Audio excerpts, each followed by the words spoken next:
नमस्कार, आप देख रहे हैं अपना उत्तराखंड में। आपके साथ अर्चना कौशल। बुलेटिन की शुरुआत करेंगे बड़ी खबर के साथ। देहरादून से जानकारी आपको देते चले। मुख्यमंत्री त्रिवेंद्र सिंह रावत आज टिहरी दौरे पर रहेंगे। आज 10:30 बजे टिहरी के लिए रवाना होंगे मुख्यमंत्री त्रिवेंद्र सिंह रावत। टिहरी झील महोत्सव में शामिल होंगे मुख्यमंत्री त्रिवेंद्र सिंह रावत। 11 बजे महोत्सव में शिरकत करेंगे।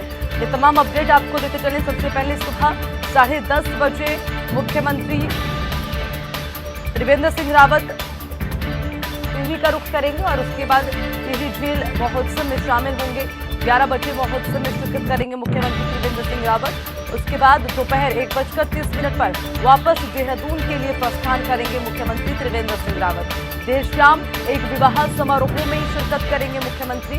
उसके बाद बीजेपी के प्रदेश उपाध्यक्ष और विधायक खजान दास की बेटी के विवाह समारोह में शामिल होंगे।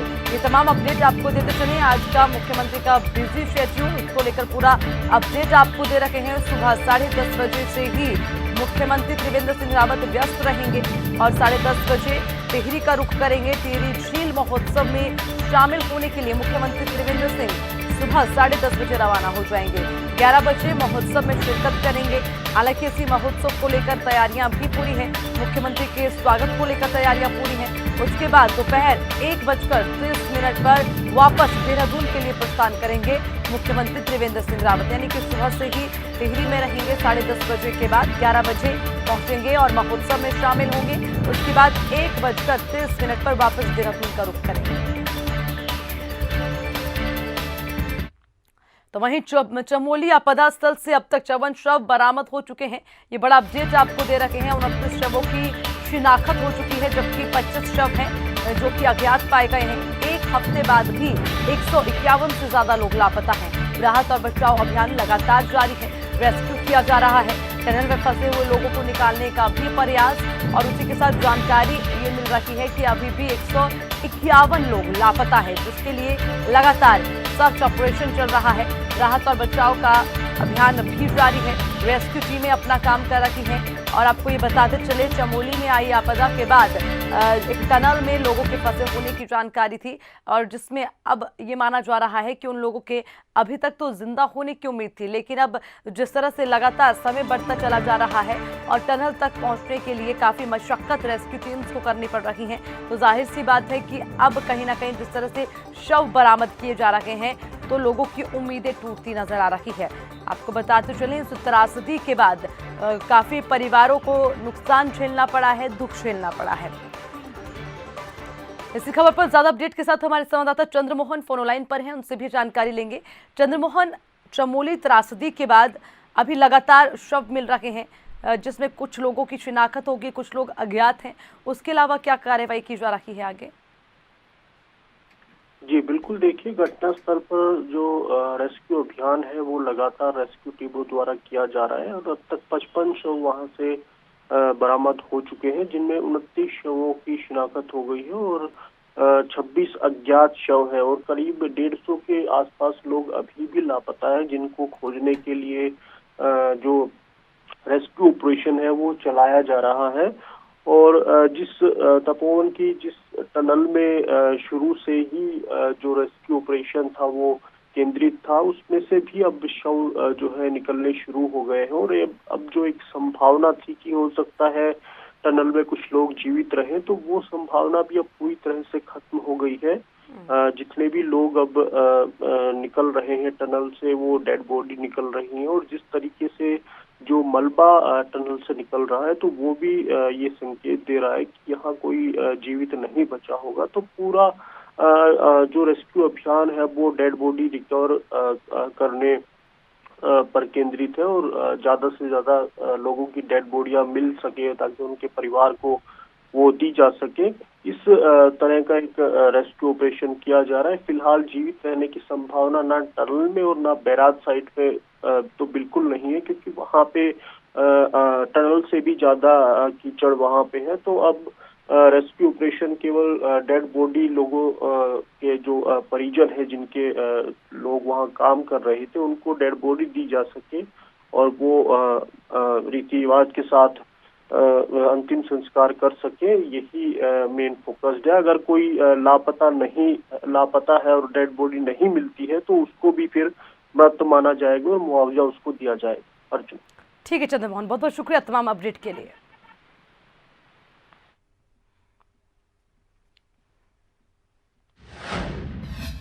चमोली में तपोवन त्रासदी को 200 घंटे बीत चुके हैं। ऋषि गंगा साइट की ओर से अगर बात की जाए, ऋषि गंगा साइट और तपोवन इंटेक एडिट टनल पर दोनों जगह लगातार रेस्क्यू अभियान जारी है।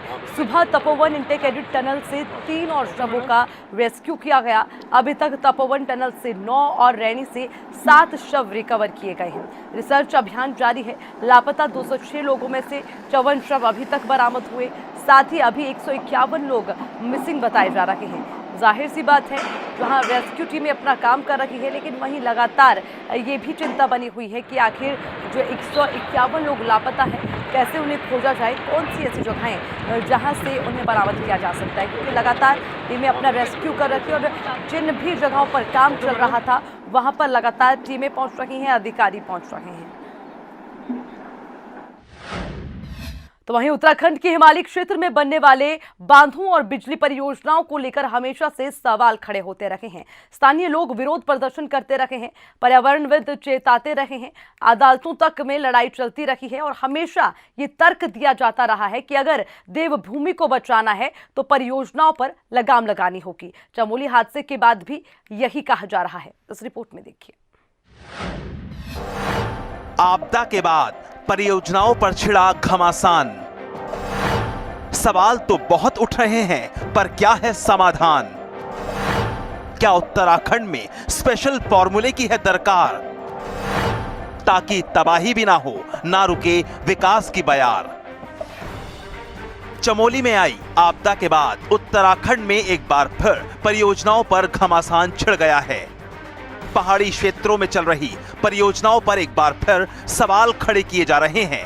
दुहाई दी जा रही है कि अगर देवभूमि को बचाना है तो परियोजनाओं पर लगाम लगानी होगी। संकेत बड़ा साफ है। प्रकृति को समझना, उत्तराखंड या हिमालय जैसे संवेदनशील क्षेत्रों में मनमानी नहीं चल सकती, क्योंकि अगर हमने किसी भी दबाव में या यही दबाव की ऊर्जा की आवश्यकताएं हैं, हम इस तरह के निर्णय लेंगे तो इस तरह के दुष्परिणाम होंगे। ये भी मान लीजिए कि ये छोटी घटना इस रूप में भी मानी जा सकती है कि 35 मेगावाट का ये सिस्टम था, ये 500 मेगावाट का होता तो फिर क्या परिणाम होते। कहा जा रहा है कि राज्य की तमाम नदियों पर बन रही सुरंग आधारित परियोजनाओं से सैकड़ों गांव मौत के साए में जी रहे हैं। तबाही आती है तो परियोजनाओं को नुकसान तो पहुंचाती ही है, साथ ही लोगों को जिंदगी भर का दर्द भी दे जाती हैं, जैसा कि चमोली में आई आपदा में भी हुआ है। 11 किलोमीटर लंबी सुरंग वाला 400 मेगावाट का विष्णुगढ़ प्रोजेक्ट आपदा का शिकार हुआ। 11.6 किलोमीटर लंबी सुरंग वाली 520 मेगावाट की तपोवन विष्णुगढ़ परियोजना भेंट चढ़ गई। 13.4 किलोमीटर लंबी सुरंग वाली 444 मेगावाट की विष्णुगढ़ पीपलकोटी परियोजना तबाह हुई। ये तीनों परियोजनाएं आपदा का शिकार हो गई और कई लोग काल के गाल में समा गए। कई लोगों की तलाश अभी भी जारी है।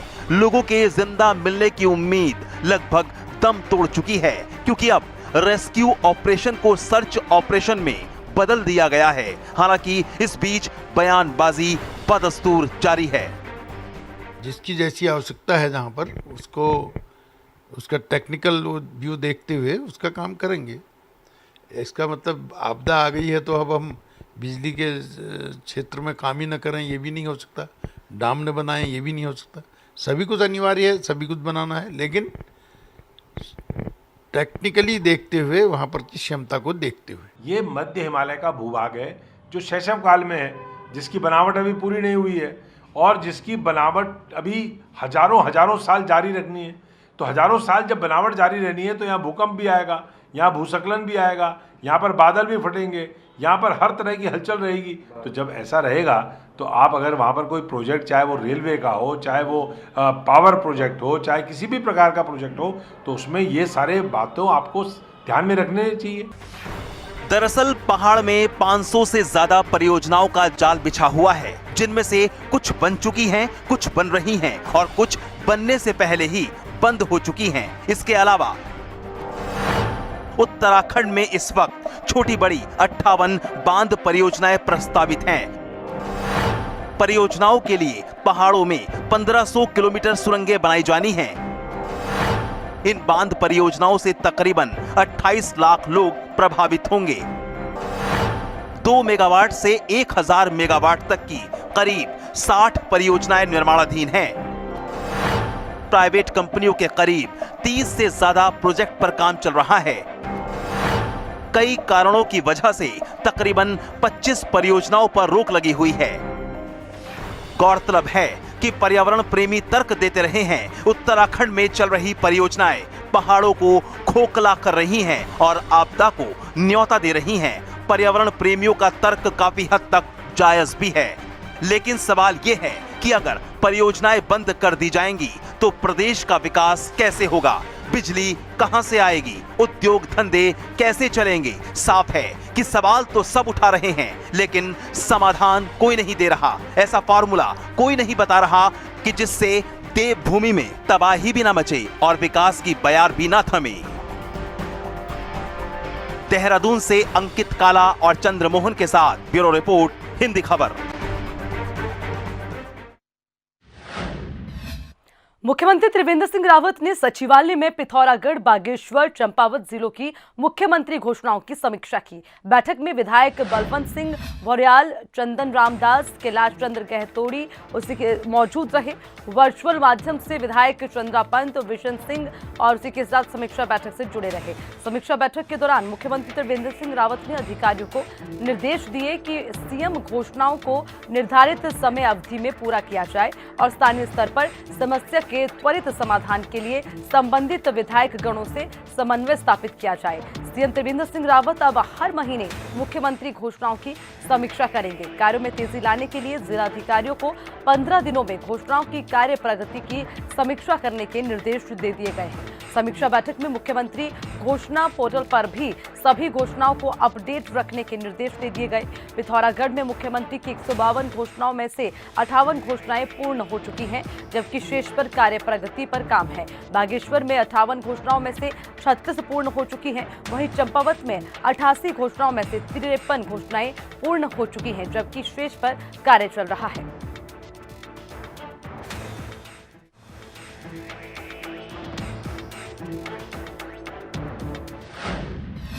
देहरादून में मुख्यमंत्री त्रिवेंद्र सिंह रावत ने विभिन्न निर्माण कार्यों को मंजूरी दे दी है। निर्माण कार्यों के साथ संबंधित योजनाओं के लिए धनराशि भी मंजूर कर दी गई। उधम सिंह नगर के विधानसभा क्षेत्र बाजपुर के अंतर्गत लोक निर्माण विभाग के तहत 12 सड़कों के निर्माण कार्यों के लिए दूसरे चरण में 11.50 करोड़ की स्वीकृति दी गई। देहरादून जिले में मसूरी विधानसभा क्षेत्र में अनारवाला से मालसी मोटर मार्ग पर अतिक्रमण हटाने के बाद उपलब्ध भूमि पर मार्ग के 4 से 7 किलोमीटर तक एज से एज तक पुनः निर्माण के लिए 10.91 लाख की संस्तुति की गई है। वहीं पर डोईवाला विधानसभा क्षेत्र में राजकीय महाविद्यालय को मालदेवता मुख्य मार्ग से जोड़ने के लिए 0.225 किलोमीटर सड़क निर्माण के लिए 23.22 लाख की स्वीकृति दे दी गई है।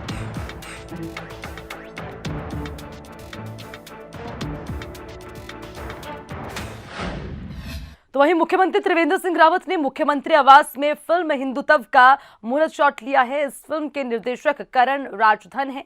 इस फिल्म की अधिकांश शूटिंग उत्तराखंड में होगी। फिल्म के मुख्य कलाकार आशीष शर्मा, उसी के साथ सोनारिका, दीपिका चिखलिया और अनूप जलोटा और अंकित राज हैं। मुख्यमंत्री त्रिवेंद्र ने कहा कि जिस उद्देश्य के साथ हिंदुत्व फिल्म बनाई जा रही है, उम्मीद है कि ये फिल्म हिंदुत्व को दुनिया में पहुंचाने में सफल होगी। फिल्मों का समाज एवं मानव जीवन पर कितना गहरा प्रभाव पड़ता है, इसके अनेक उदाहरण हैं। हिंदुत्व शब्द प्रेम, उद्धार और विश्वास का प्रतीक है। भारतीय संस्कृति सनातन संस्कृति है और सनातन संस्कृति का आधार हिंदुत्व है। इस अवसर पर विधायक कैलाश चंद्र गहतोड़ी और मुख्यमंत्री के औद्योगिकी सलाहकार KS पवार, सचिव सूचना दिलीप जावलकर, उत्तराखंड फिल्म विकास परिषद के नोडल अधिकारी KS चौहान भी मौजूद रहे।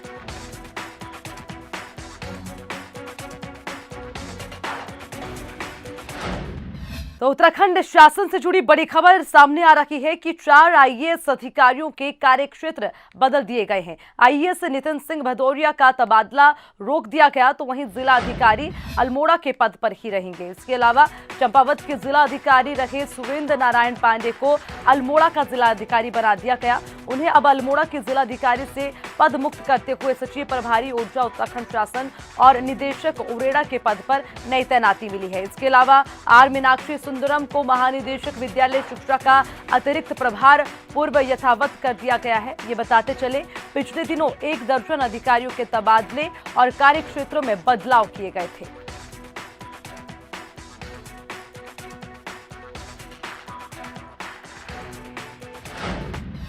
ऋषिकेश तीर्थ नगरी बसंत उत्सव के चलते रोटरी क्लब के जरिए 3 दिवसीय विकलांग शिविर का आयोजन किया गया। ऋषिकेश भरत मंदिर प्रांगण में उत्सव आयोजित किया गया था, जिसमें विकलांग और दिव्यांगजन के लिए उपकरण बांटे गए, जिसमें क्षेत्र के साथ साथ उत्तराखंड के कई जिलों से जरूरतमंद लोगों ने आकर अपने जरूरत के अनुसार उपकरण दिए। देखने वाली बात ये थी कि विकलांग लोगों के लिए यहीं पर नाप लेकर विकलांग उपकरण 3 दिवसीय कार्यक्रम के चलते दिए गए। इस मौके पर उत्तराखंड कैबिनेट मंत्री हरक सिंह रावत ने विकलांग जनों को उपकरण दिए और साथ ही आयुर्वेदिक डॉक्टर ने भी आने वाले सभी जरूरतमंद मरीजों के लिए दवाइयां भी निःशुल्क बांटी। ऐसी पैथी है जो कि बीमारी ना हो।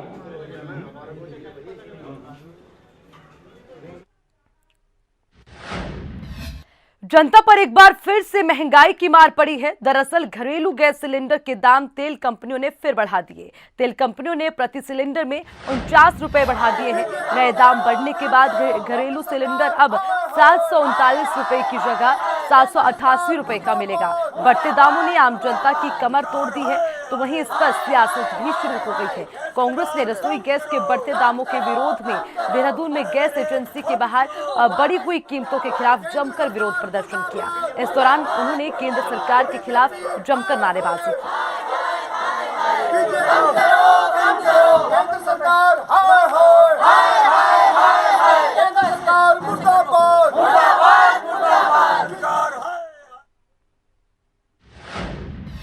तो वहीं कांग्रेस प्रदेश अध्यक्ष प्रीतम सिंह ने एक बार फिर से केंद्र और राज्य की बीजेपी सरकार पर जमकर हमला बोला है। उन्होंने कहा है कि बीजेपी ने सत्ता में आने से पहले जनता से बहुत बड़े बड़े वादे किए थे, लेकिन सत्ता में आने के बाद बीजेपी ने जनता की अपेक्षाओं के विपरीत काम किया। बीजेपी के सत्ता में आते ही बेरोजगारी और महंगाई बढ़ गई, अर्थव्यवस्था चौपट हुई, किसान सड़कों पर आ गए। लेकिन अब जनता सब समझ चुकी है और आगामी चुनाव में बीजेपी को जनता जरूर सबक सिखाएगी।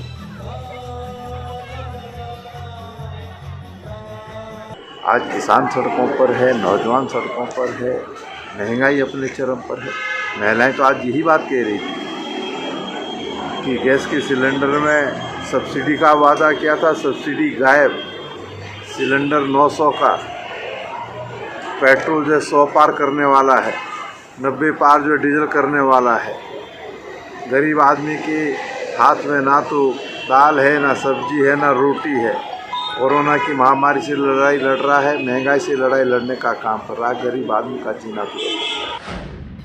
वहीं रानीखेत में सेना के सोमनाथ मैदान में पूरे कुमाऊं की एआरओ की ओपन भर्ती 15 फरवरी से 10 मार्च तक 22 दिनों तक चलने वाली भर्ती की शुरुआत हो चुकी है, जिसमें पूरे 6 जिलों के सभी तहसीलों तक के युवाओं के लिए अलग अलग दिन निश्चित कर दिए गए हैं। इस भर्ती कार्यक्रम में सेना के साथ सिविल प्रशासन पूरा सहयोग कर रहा है। छावनी परिषद ने अपनी जिम्मेदारी निभाते हुए शौचालय, स्वच्छता, पेयजल के अतिरिक्त युवाओं के रहने की भी व्यवस्था की है। भर्ती कार्यक्रम में कोरोना से बचाव का पूरा ध्यान रखा जा रहा है। 1381 के नाम रजिस्टर्ड हो चुके हैं। 1056 युवा दौड़ और 301 युवक छांट दिए गए हैं। इसके लिए ब्रिगेडियर राहुल भटनागर ने यह बताया है कि पहले दिन पिथौरागढ़ जिले के धारचूला, गंगोलीहाट, गनई तहसील के युवक भर्ती के लिए आए हैं। मैदान में 1050 युवक दौड़ लगाएंगे। सभी की कोरोना नेगेटिव रिपोर्ट देखी गई। कोरोना के चलते ये भर्ती लेट हो गई है। दूरी रख के बैठो।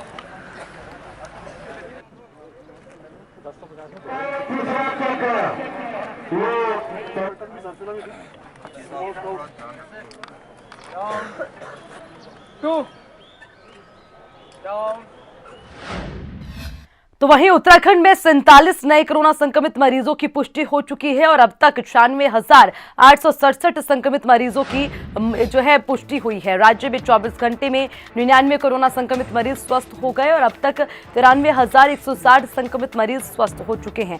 96% से ज्यादा कोरोना संक्रमित मरीजों के स्वस्थ होने की जानकारी है। पूरे राज्य की बात की जाए तो फिलहाल के लिए कोरोना के कुल 615 एक्टिव केसेस हैं। वहीं 2 दिन से लगातार कोरोना से कोई भी मौत का आंकड़ा नहीं आया है। अब तक 1,680 संक्रमित मरीजों की कोरोना के कारण जान जा चुकी है। देवभूमि में किस तरह से कोरोना का प्रकोप है उसको लेकर ये तमाम आंकड़े आपको बता रहे हैं। हालांकि इसमें राहत भरी खबर ये है कि अभी पिछले 2 से 3 दिनों में किसी के भी मौत की जानकारी, कोरोना के कारण मौत की जानकारी अभी तक नहीं मिली है। यानी कि इससे ये समझा जा सकता है कि जो कोरोना की दहशत है, कोरोना का प्रकोप है और जो बढ़ते आंकड़े हैं उनमें कहीं ना कहीं कटौती देखी जा रही है। तो देवभूमि में अब कोरोना पर विराम लग रहा है। धीरे धीरे लोग भी ये कोशिश कर रहे हैं कि जो गाइडलाइंस है वो जरूरी है, उन्हें समझा जा रहा है क्योंकि वैक्सीन आ गई है, वैक्सीनेशन अभियान की शुरुआत होगी, लेकिन बावजूद उसके कोरोना गाइडलाइंस का पालन करना जरूरी है, जो कि लोग करते भी नजर आ रहे हैं। और उसका नतीजा यही है कि किसी की भी मौत का आंकड़ा अभी तक नहीं आया और कोरोना के आंकड़ों में भी कटौती हुई है।